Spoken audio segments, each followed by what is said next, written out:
Welcome back to All This Math. This is Professor Parker, and for today's lesson, we are going to do some simplifying with some numbers that have negative signs and exponents.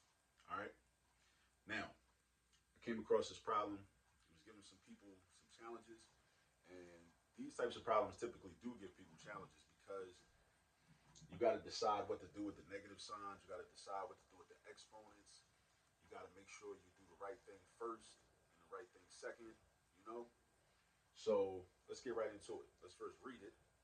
We have negative 3 to the second power minus 3 to the second power minus negative 3 to the second power.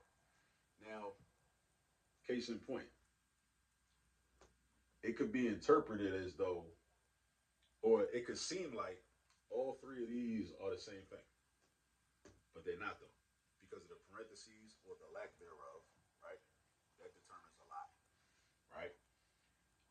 And also the positioning of the exponent in relation to the parentheses.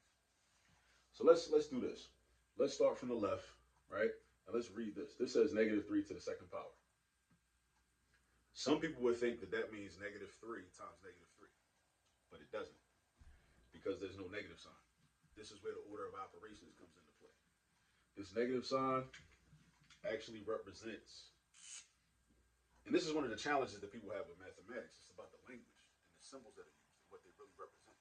This negative sign represents a negative 1 that's being multiplied by 3. A negative 1 is being multiplied by 3.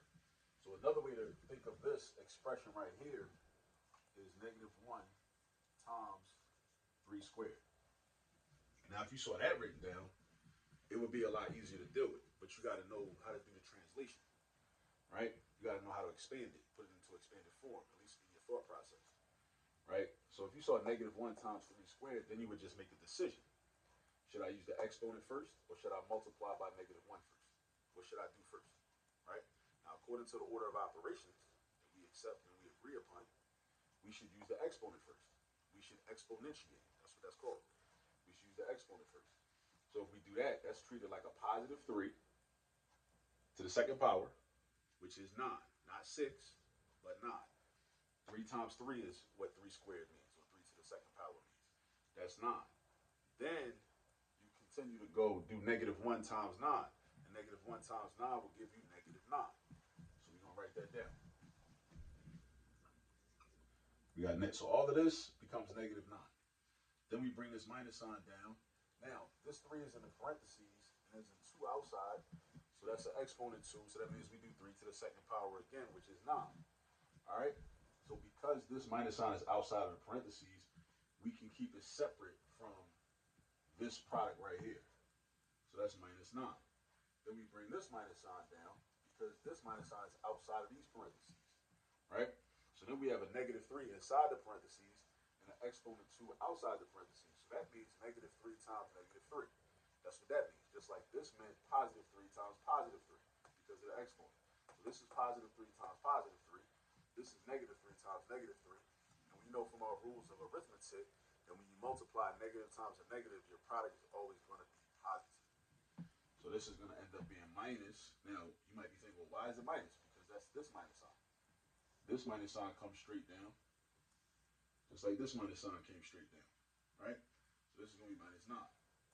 So now we have a negative 9 minus a positive 9 minus another positive 9, right? But we're subtracting. So negative 9 minus 9 is negative 18. Negative 18 minus 9 is negative 27. So our final answer is negative 27. And that's how you do a problem like that. So be very careful. Like when you see negative signs and exponents together, be very careful. That's when you really got to lock in. You got to lock in and pay close attention to what is going on within that problem. All right? So pay attention. Make sure you understand, what should you deal with first? Should you deal with the exponent first, or should you deal with the negative sign first? What should you do? All right? Now, make sure you are subscribed to the All This Math YouTube channel. I think I forgot to say that at the beginning of the video. Make sure you like the video. Make sure you drop a comment down below if this video was helpful to you.